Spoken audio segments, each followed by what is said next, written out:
E aí, no vídeo de hoje, eu vou te informar sobre as principais notícias da semana do mercado cripto. Esse é o Sucesso em Criptomoedas, onde eu te ajudo a construir uma carteira com cripto. Então, tem bastante coisa rolando, vamos lá, direto pro vídeo. Então, primeiro aqui, notícia muito boa aí pro mercado, aumenta aí a quantidade de usuários e as facilidades que os usuários vão ter aí, utilizando o espaço aí da Web3. Então, MetaMask lança compras de Ethereum via PayPal para usuários nos Estados Unidos. Os usuários nos Estados Unidos também podem transferir Ethereum do PayPal para a MetaMask. As empresas anunciaram sua colaboração pela primeira vez em 2022. A MetaMask, provedora de carteira de criptomoedas e aplicativos descentralizados, começou a implementar compras de Ethereum via PayPal para usuários nos Estados Unidos, em um dos maiores mercados da MetaMask. Por meio da colaboração, os usuários americanos podem agora escolher o PayPal como método de pagamento ou comprar Ethereum usando o MetaMask. A integração também possibilita a transferência de Ethereum do PayPal para a MetaMask. O PayPal está se juntando a um vasto ecossistema de provedores de pagamento já integrados com a MetaMask, incluindo Coinbase Pay, MoonPay, Sardine, Transact, Wire, entre outros. A nova integração ocorreu poucas semanas depois de a MetaMask anunciar um novo recurso para os usuários comprarem criptomoedas com moeda fiat diretamente de seu DApp. Mais de 189 países serão cobertos pelo serviço, que suporta mais de 90 criptos em 8 redes, incluindo Ethereum, Polygon, Arbitrum, BNB, Avalanche, Phantom, Optimism e Celo, então as principais aí. A MetaMask vem buscando integrações e parcerias para expandir seu alcance e oferecer on-ramps para seu cliente. Então, é uma notícia muito positiva aí para o mercado. O MetaMask continua integrando parcerias com empresas aí de tradicionais das finanças aí. Próxima. Bom, eu selecionei aqui as principais notícias que eu achei. Essa aqui, uma em relação ao mercado aí e para os usuários. Essa aqui mais sobre regulação do setor. São coisas que estão avançando aí e a gente tem que ficar de olho. Então, o senador propõe emenda MP 1171 para tributar criptomoedas de brasileiros no exterior. O senador Alessandro Vieira protocolou no Senado Federal na última segunda-feira uma medida provisória 1171 de 2023, publicada no Diário Oficial da União no final de abril, aumentando de 2.112 para a faixa de rendimento mensal isenta de pagamento de imposto de renda a partir de 2024, ou 2.640 na dedução simplificada. O texto inclui a contrapartida da incidência do imposto de renda a pessoas físicas residentes no Brasil sobre aplicações financeiras e trust no interior. Ou seja, esse governo, então, por um lado, ele fala que vai reduzir o imposto para atrair os votos de uma parcela da população, e por outro lado, ele vai lá e aplica mais impostos aí em outra parcela. Ou seja, não tem uma redução de imposto visando o benefício geral. Eles simplesmente, propostas eleitoreiras aqui, e agora eles estão indo atrás de verba aí para recompor, né? Que não podem ficar sem caixa. Já o parlamentar quer incluir as criptomoedas nesse pacote de novas tributações. Ou seja, além de tributar ali os investimentos, eles também vão incluir as criptomoedas nesse meio aí. Vão tentar incluir, né? As criptomoedas são semelhantes ao dinheiro e servem como meio de troca, mas diferente do dólar real e outras moedas fiduciárias, elas são totalmente digitais e não são emitidas por um governo. As criptomoedas também funcionam como reserva de valor, a exemplo do ouro. Desse modo, é importante que se incluam os criptoativos no rol de aplicações financeiras sujeitas a novas regras de tributação para que não haja nenhum tipo de insegurança jurídica ou litígio posterior sobre um instrumento cada vez mais popular entre os investidores brasileiros, justificou o senador. Caso a proposta de Alessandro Vieira seja aprovada, estariam sujeitos ao IRFF os rendimentos entre 6 mil e 15 mil, com incidência de 15% de imposto, e os ganhos acima de 15 mil anuais, que nesse caso pagariam 22,5% de imposto a partir de 1º de janeiro de 2024. Tá aí. Na última semana, a Receita Federal atualizou os números de pessoas físicas que informaram ao fisco brasileiro serem negociantes de cripto. Um total de 1,6 milhões de CPFs únicos. Muita coisa, viu? Bastante coisa. Então, próxima notícia aqui, você que aí, se você brincou aí com o Pepe ou quis entrar na brincadeira aí, tá acabando a graça. Pepe Token continua em espiral descendente e registra queda de 60% em relação ao recorde histórico. E por que eu coloquei essa notícia aqui? Porque ela tem relação aí com as próximas notícias aí, que é a notícia principal do dia, que é sobre a rede do Bitcoin e tudo que tem acontecido aí. O token baseado em meme PEP sofreu uma queda de 14,9% em relação ao dólar americano nas últimas 24 horas, continuando sua tendência de queda nos últimos 5 dias.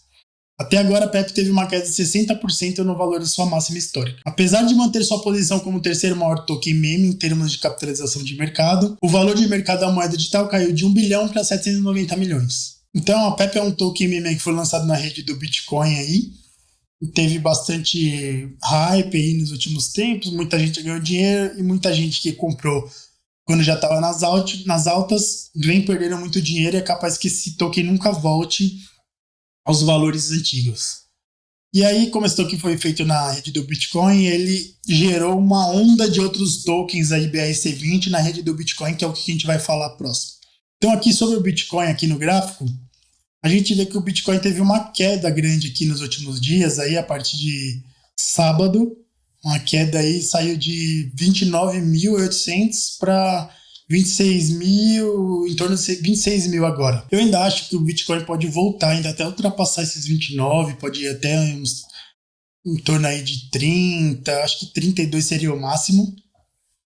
O RSI Stochastic está bugado aqui, está quebrado. Então, como eu acho que essa queda aqui teve grande influência por parte daí dos problemas que teve na rede, então ainda acho que pode haver esse aumento.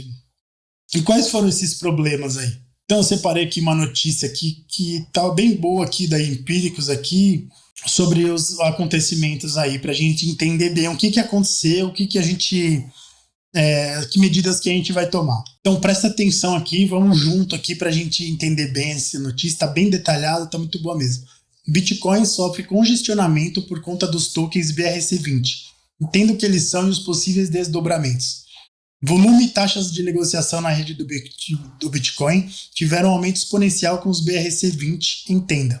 Depois de um início de ano estelar com alta significativa em todos os meses de 2023, o Bitcoin perdeu força e caiu cerca de 10% nos últimos 30 dias. Por outro lado, o volume de negociações atingiu sua máxima histórica e as taxas de rede chegaram em patamares não vistos desde o bull market de 2021. Como explicar duas informações tão antagônicas? Esse movimento se deve à criação de uma nova classe de ativos, os tokens do padrão BRC20 na rede do Bitcoin, o qual aquele PEP que a gente falou é um deles. E o que é o BRC20? Para entender melhor é necessário voltar um pouco no tempo. Mais precisamente em 2017, quando foi ativado o SegWit, que permitiu um aumento no tamanho de bloco da blockchain, mais dados podem ser processados ao mesmo tempo, e a criação de solução de escalabilidade da rede como a Lightning Network, que funciona como se fosse uma segunda camada de Bitcoin. Já em 2021 ocorreu a atualização Taproot.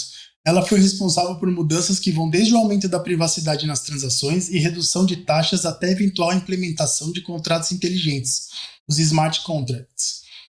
A junção destas duas atualizações permitiu que os novos experimentos surgissem no protocolo do Bitcoin.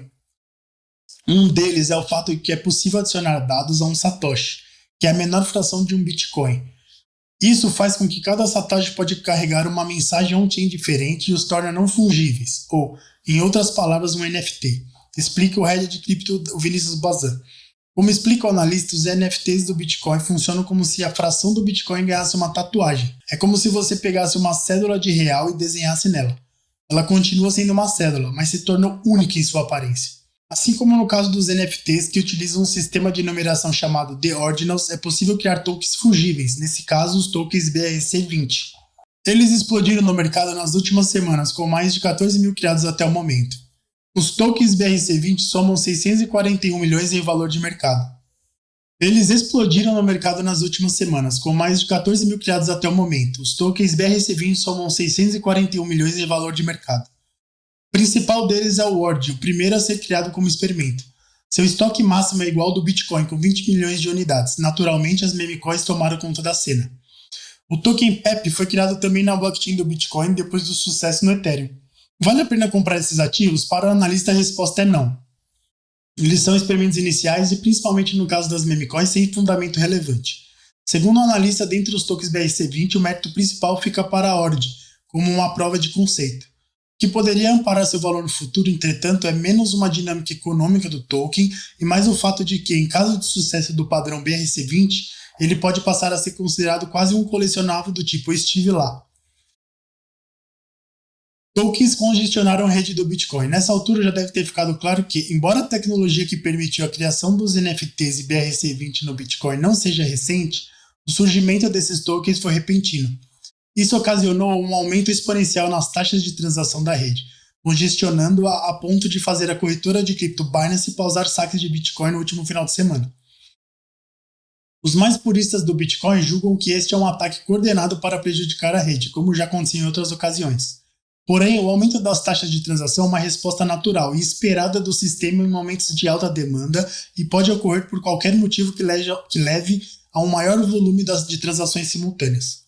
Então a gente vê que, ou sendo um ataque aí coordenado ou não, ou simplesmente aí um aumento da demanda aí pela utilização da rede, a gente tem que ver que a gente tem que usar esses problemas para pensar nas soluções e implementar soluções ou seja, aumentar as iniciativas que vão fazer com que isso não aconteça no futuro. E aí o setor como um todo progride. E aí, por último, Binance anuncia a implementação da rede Lightning em meio a problemas de congestionamento. Então a Binance ela implementou o uso aí da rede da Lightning Network, que é aquela segunda camada que a gente viu, como uma solução para esse problema. Então a Binance anunciou sua intenção de implementar a Lightning Network.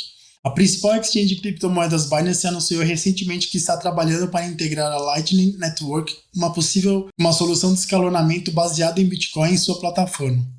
A implementação de retiradas da Lightning Network permitiria que os usuários tivessem a opção de evitar as altas taxas cobradas pela rede do Bitcoin ao experimentar esse tipo de congestionamento. Então a gente vê aí quando os problemas acontecem, as empresas e os players do mercado eles vão buscar soluções, o que no fim da linha é muito bom para o setor como um todo. Essas foram aí as principais notícias da semana. Bem brevemente, aí, informar de maneira rápida, a gente não tem tempo a perder. Muito obrigado a você que ficou comigo até aqui.